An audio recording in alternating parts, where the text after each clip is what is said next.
प्यारे बच्चों नमस्कार। मैं देवेश कुमार। आज हम बात करने वाले हैं काफ़ी इंपॉर्टेंट टॉपिक, गोलीय उत्तल पृष्ठ पर अपवर्तन का सूत्र।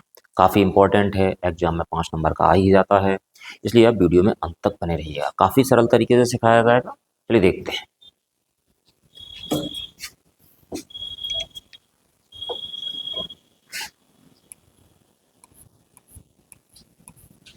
गोलीय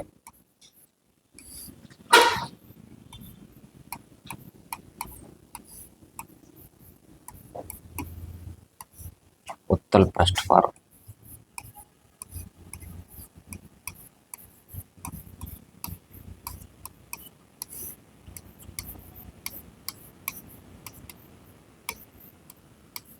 अपवर्तन का सूत्र।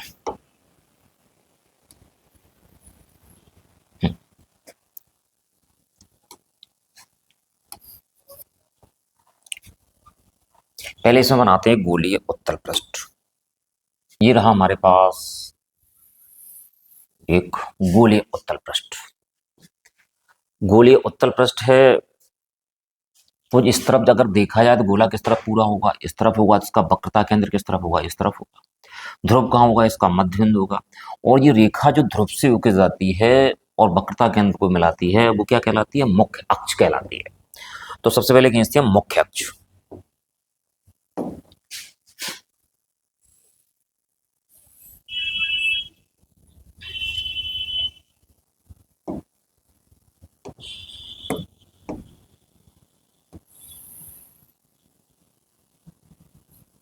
ये रही हमारे पास, क्या रही? मुख्य अक्ष। मुख्य अक्ष ये हमारे पास क्या रहा? ध्रुव P रहा। और इधर कहीं आपका होगा वक्रता केंद्र, और इधर मैं मान लेता हूं कोई बिंदु वस्तु रखी हुई है। अब इसके लिए डेरिवेशन करने के लिए हमें कुछ बातें ध्यान रखनी पड़ेंगी। इसमें सबसे पहले हमें ये मानना पड़ेगा जो भी एंगल बन रहे हैं, जो भी कोण बनेंगे वो काफ़ी छोटे होंगे, दशम से कम के होंगे। अगर कोई कोण छोटा होता है तो उस समय क्या होता है, उस समय हम साइन थीटा को थीटा मान लेते हैं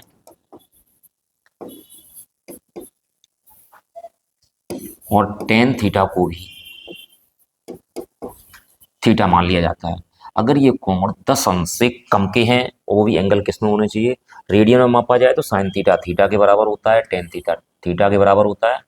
आवश्यकता पड़ने पर हम थीटा को theta is equal to sine theta और इज इक्वल टू इसको हम टेन थीटा मान लेते हैं। ये हो गया। और दूसरा, इसमें जो वस्तु ली जाती है बिंदु वस्तु होती है। प्रतिबिंब भी एक बिंदु की तरह ही होता है। और आपको ये अच्छे से पता है कि जो दूरियां नापी जाती हैं वो कहाँ से नापी जाती हैं? ध्रुव से नापी जाती हैं। ध्रुव के राइट साइड में, मतलब इस तरफ चली गई दूरियां कैसी होती हैं? धनात्मक होती हैं। और इस तरफ चली गई दूरियां कैसी होती हैं? ऋणात्मक होती हैं। इतना मानने के बाद अब हम स्टार्ट करते हैं। यहां से मैं मान लेता हूं जी बिंदु वस्तु O है और एक प्रकाश किरण यूं आ रही है, यहां से जा रही, मुख्य अक्ष पर जा रही है। यहाँ कैसी होगी? लंबवत होगी। तो आपको पता है लंबवत आने वाली जो किरण होती है वो क्या होती है? वो सीधे पार निकल जाती है। तो ये किरण चलेगी हमारे पास सीधी। अच्छा, और इधर त्रिज्या वक्रता केंद्र से हमारे पास इसको मिलाने वाली कहीं पे भी कोई रेखा, जैसे ये मिला देते हैं, इसको यूं मिला देते हैं। ये भी एंगल हमारे पास कितने का होगा? 90 का होगा।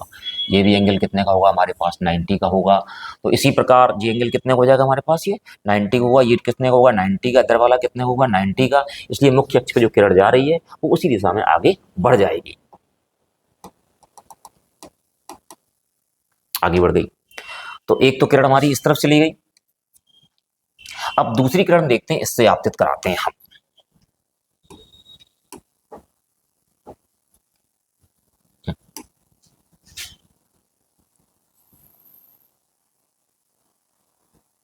यहां पे आपतित होगी। इधर वाला माध्यम हमारे पास कैसा रहेगा? विरल रहेगा। इधर वाला माध्यम हमारे पास कैसा रहेगा? सघन रहेगा। अगर ये माध्यम ना होता तो प्रकाश किरण कैसी चली जाती? प्रकाश किरण सीधी चली जाती। और सीधी चली जाने वाली कंडीशन हमारे पास क्या होता कि प्रकाश की किरण यूं जाती,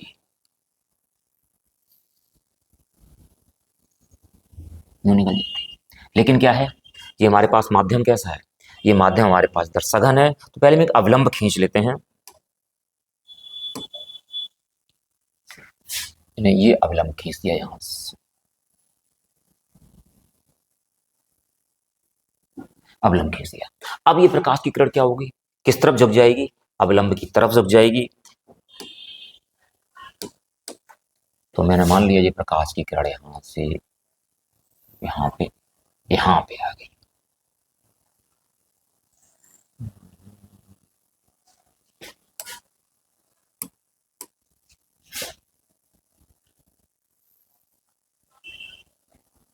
यहाँ पे आ गई प्रकाश की किरण, यहाँ पे आ गई। तो ये हमारे पास क्या बन गया, यहाँ पे प्रतिबिंब बन गया। और ये हमारे पास क्या रहा, वक्रता केंद्र रहा। अच्छा, वस्तु तक की दूरी हमारे पास कितनी होती है, वस्तु तक की दूरी हमारे पास होती है u। वक्रता केंद्र तक की दूरी हमारे पास कितनी रहेगी, r रहेगी। और प्रतिबिंब तक की दूरी हमारे पास कितनी रहेगी, प्रतिबिंब तक की दूरी हमारे पास रहेगी v। ये हो गया हमारे पास। इधर का अपवर्तनांक हमारे पास कितना है, n1 है। इधर का अपवर्तनांक कितना हमारे पास n2 है। ये हमने s मान लिया, ये हमारे पास s डैश रहा। अच्छा, ये अवलंब है, तो आपतित किरण और अवलंब के बीच जो कोण बनता है हमारे पास क्या होता है, वो हमारे पास कितना हो गया, आई हो गया। और जो ये वाला कोण है, अवलंब और अपवर्तित किरण के बीच जो कोण बनता है हमारे पास कितना हो गया, आर हो गया। ये किरण यूं चली गई और ये किरण यूं चली गई। इस कोण को अल्फा मान लिया,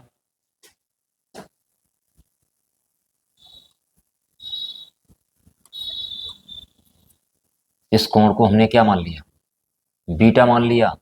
और हमने इस कोण को क्या मान लिया, गामा मान लिया। और यहां से एक लंब डाल दिया नीचे की तरफ।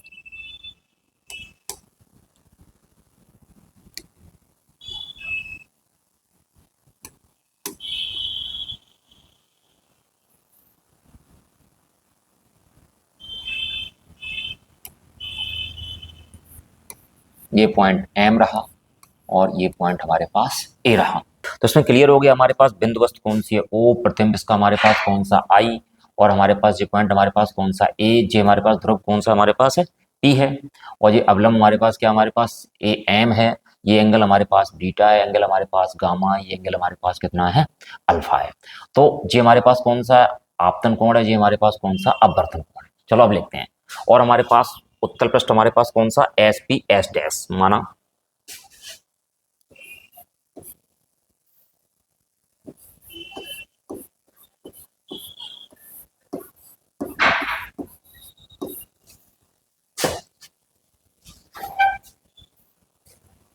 माना एक गोलीय उत्तल पृष्ठ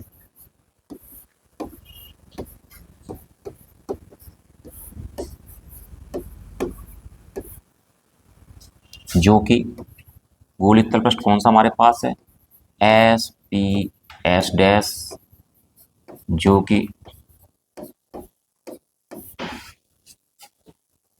निरपेक्ष अपवर्तनांक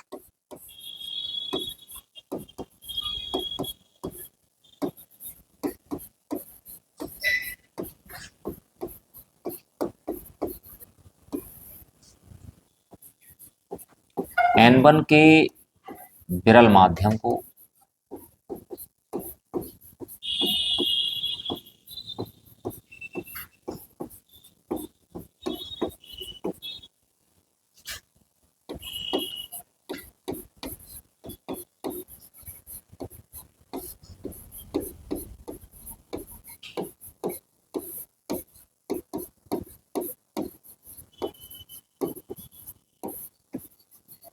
सघन माध्यम से पृथक करता है।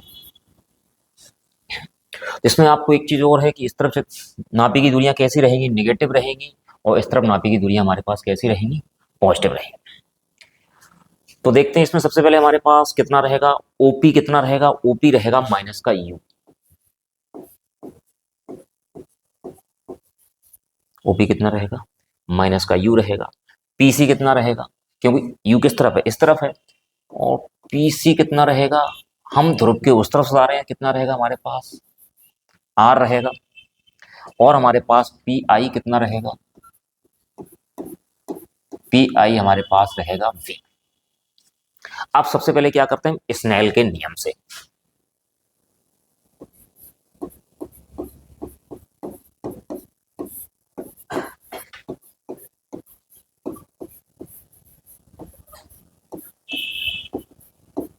स्नेल के नियम में कितना हो जाएगा, इधर हमारे पास कितना अपवर्तनांक है, n1 है, वो कैसा है, विरल है, और इधर हमारे पास कौन सा n2 है, n2 कैसा है, सघन है। इस तरफ एंगल कौन सा बन रहा है, आई बन रहा है, इस तरफ एंगल कौन सा बन रहा है, हमारे पास आर बन रहा है, तो हमारे पास क्या रहेगा, n1 n1, और इधर हमारे पास n1, इधर sine I is equal to कितना हो जाएगा, n2 साइन आर हो जाएगा,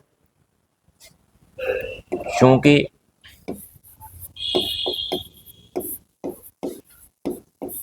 पृष्ठ का व्यास कम है या छोटा है,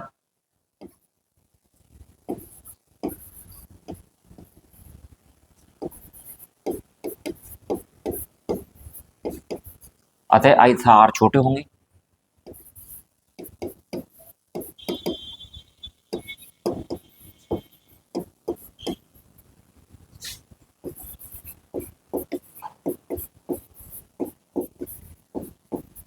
छोटे होंगे तो हमारे पास साइन आई बराबर किसके हो जाएगा, आपको बताया गया था, साइन आई आई के बराबर हो जाएगा, और साइन आर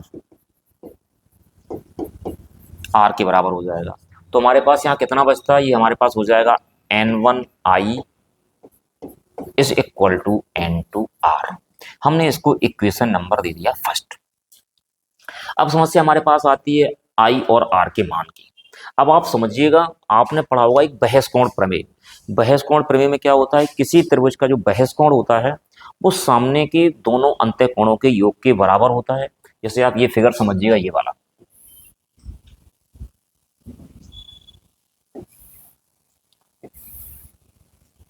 ये हमारे पास ए है, ये हमारे पास ओ है, ये हमारे पास सी है, और ये दिख रहा है आपको, ये एंगल हमारे पास कितना बना हुआ है, आई है।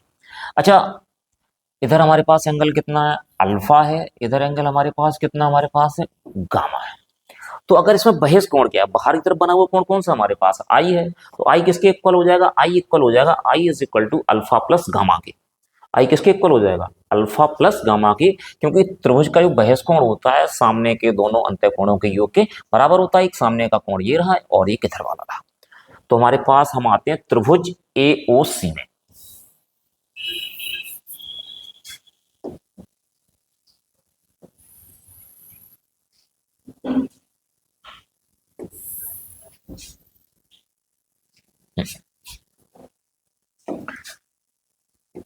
त्रिभुज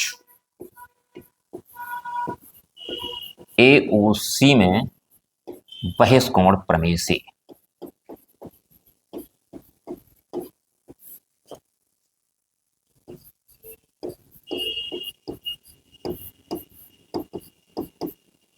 अगर बहेस कोण प्रमेय से आ जाते हैं तो बहेस कोण प्रमेय सामने जो बहेस कोण होता है वो सामने के दोनों अंतःकोणों के योग के बराबर होता है। अभी आपको बताया गया, तो आई इज इक्वल टू कितना हो जाएगा, आई इज इक्वल टू हो जाएगा अल्फा प्लस गामा। हमने इसको इक्वेशन नंबर मान लिया सेकेंड।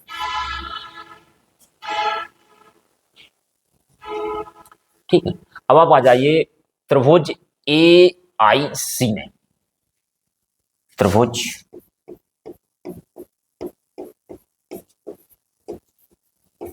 ए आई सी में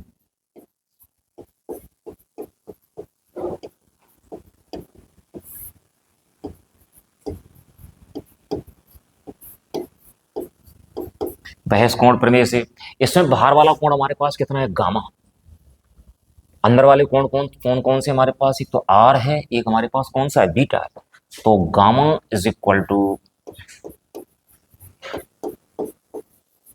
आर प्लस बीटा। लेकिन हमें वैल्यू चाहिए किसकी, क्योंकि हमें इसमें इक्वेशन में वैल्यू चाहिए आई और आर की। यहां से वैल्यू किसकी निकालेंगे, आर की निकालेंगे। तो आर इज इक्वल टू हो जाएगा गामा माइनस बीटा, और इक्वेशन नंबर हमारे पास कौन सा रहा, थर्ड रहा। तो हमारे पास आई का मान आ गया, आर का मान आ गया। आई तथा आर के मान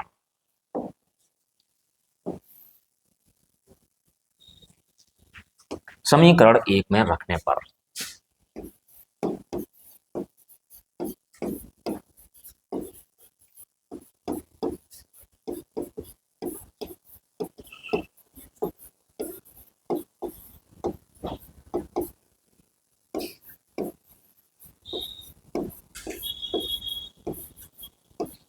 आई तथा आर के मान समीकरण नंबर 1 में रखेंगे तो N1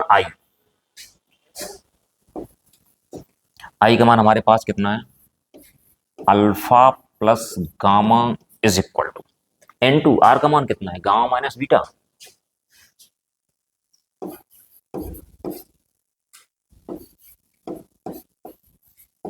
देखिएगा अंदर हम गुणा कर देते हैं, N1 alpha plus N1 gamma is equal to N2 gamma minus N2 beta.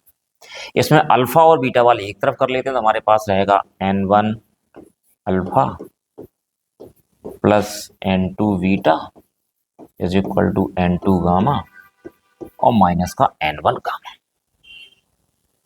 इसको हमने इक्वेशन नंबर दे दिया 4th। अब हमें क्या करना है, अल्फा बीटा गामा के मान याद करने हैं। अल्फा बीटा गामा हमारे पास कैसे रहेंगे, कोण कितने माने गए हैं, हमने आपको शुरुआत में बताया था जो कोण हैं वो क्या है, बहुत छोटे हैं, तो या तो उनको साइन माना जाएगा या फिर टेन। तो अब हम आते हैं अल्फा बीटा गामा के मान के लिए। देखिएगा अल्फा बराबर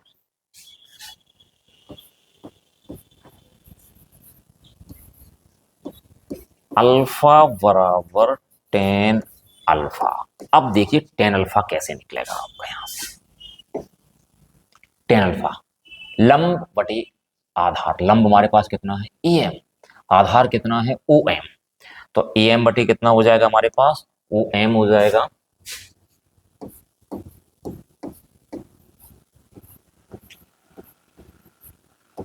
ए एम बटे ओ एम। अब आप इसको समझिएगा, आपको बताया गया था कि जो हमारे पास पृष्ठ है इसका जो व्यास है क्या अति अल्प है, तो एम किसके पास होगा, एम पी के पास होगा। तो हम इसको ए एम जो हमारे पास ओ एम है, ओ एम को हम क्या लिख देंगे, ओपी लिख देंगे। तो ओ एम किसके बराबर हो जाएगा, ओपी के बराबर हो जाएगा लगभग। तो ए एम और बटे हमारे पास क्या रहेगा, ओपी रहेगा। चाहो तो ए एम को ए एम रहने दो, अगर चाहो तो इसको कुछ लंबाई दे देते हैं, इसको मान लेते हैं हमारे पास ए एम हमारे पास कितना है, ए एम हमारे पास है एच, तो हमारे पास कितना हो जाएगा एच अपॉन ओपी। ओपी की वैल्यू हमारे पास कितनी है, ओपी इधर देखिएगा, ओपी हमारे पास है माइनस का यू, तो एच अपॉन माइनस यू, यहां हम लिख देंगे ओ एम बराबर ओपी किसमें रही, लगभग बराबर रही। ये आ गया हमारे पास अल्फा का मान। अब किसका मान निकालें, हम निकालेंगे बीटा का मान। बीटा इज इक्वल टू हमारे पास क्या है, टेन बीटा है, और टेन बीटा हमारे पास क्या रहेगा, इधर देखिएगा फिगर में आके आप, टेन बीटा लंब बटे आधार, लंब कितना रहेगा ए एम, आधार कितना रहेगा I M, A M upon I M, I M किसके बराबर होगा बाद में, आई एम आई बी के बराबर होगा, A M upon I M.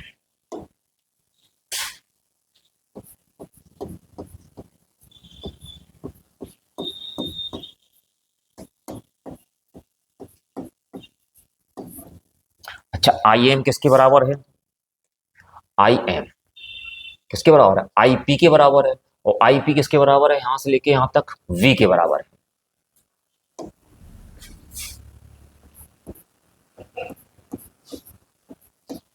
H upon कितना रहा हमारे पास, वी रहा, यहां हम लिख देंगे आई एम बराबर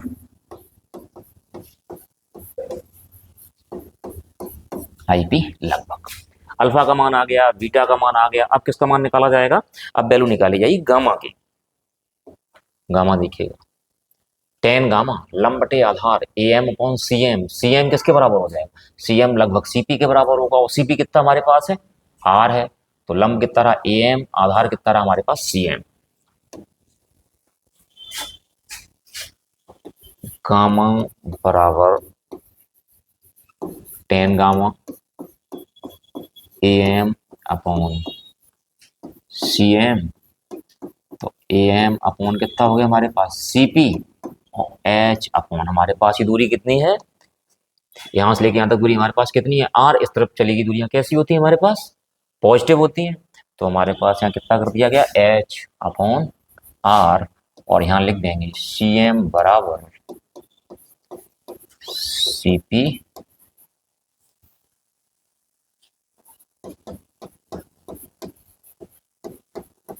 लगभग। इसके बाद क्या करते हैं, alpha comma beta comma gamma के मान समीकरण 4 में रखने पर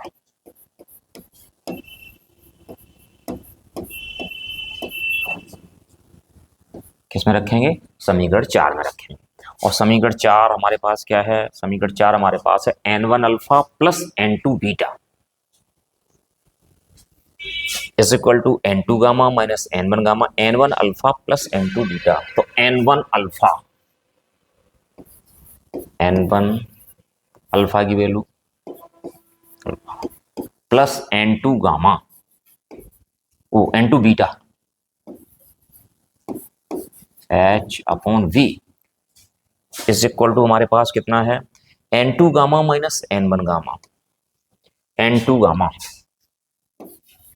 N2 H upon R minus N1 H upon R। क्या कॉमन है इधर से, H कॉमन है तो हमारे पास क्या बचा H, N1 upon minus U, N2 upon V, यहां से H कॉमन ले लिया, क्या बचा N2 minus N1 upon R, H से H कट गया तो हमारे पास क्या निकल के आ गया, हमारे पास निकल के आ गया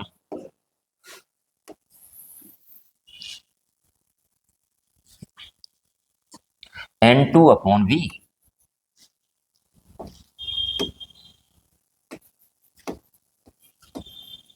minus N1 upon U is equal to N2 minus N1 upon R।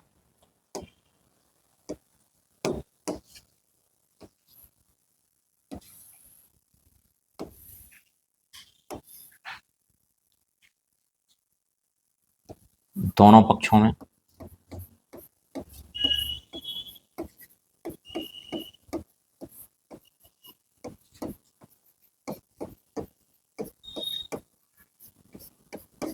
N1 का भाग, तुम्हारे पास क्या बचेगा N2 अपॉन N1V माइनस के N1 upon N1U, N2 upon N1, N1 upon N1 upon कितना रहा हमारे पास R।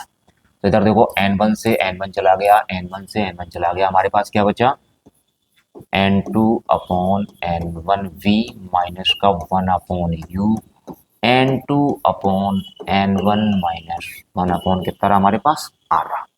यदि विरल माध्यम के सापेक्ष सघन माध्यम का अपवर्तनांक कितना मान लिया जाए, n मान लिया जाए, तो हमारे पास तब कितना हो जाएगा, तब हो जाएगा N2 बटे N1 बराबर n। तो हमारे पास ये क्या हो जाएगा n upon V minus 1 upon U, n और N2 अपॉन N1 कितना रहेगा हमारे पास n रहेगा, n माइनस 1 अपॉन R रहेगा आपके पास। तो ये रहा आपका डेरिवेशन गोलीय उत्तल पृष्ठ पर अपवर्तन का सूत्र। N2 अपॉन N1 हमारे पास क्या है n है, तो हम इसको लिख देते हैं सघन माध्यम के, वो विरल माध्यम के सापेक्ष सघन माध्यम का अपवर्तनांक।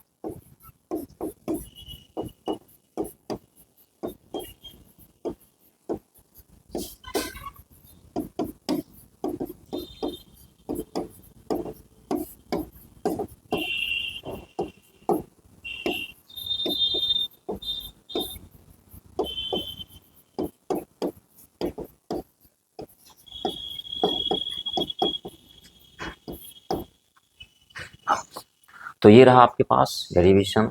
उम्मीद है कि आप लोगों को ये डेरिवेशन समझ में आ गया होगा। यदि ये डेरिवेशन आपकी समझ में आ गया हो तो आप चैनल को सब्सक्राइब कर दें, वीडियो को लाइक कर दें, साथियों के साथ शेयर कर दें।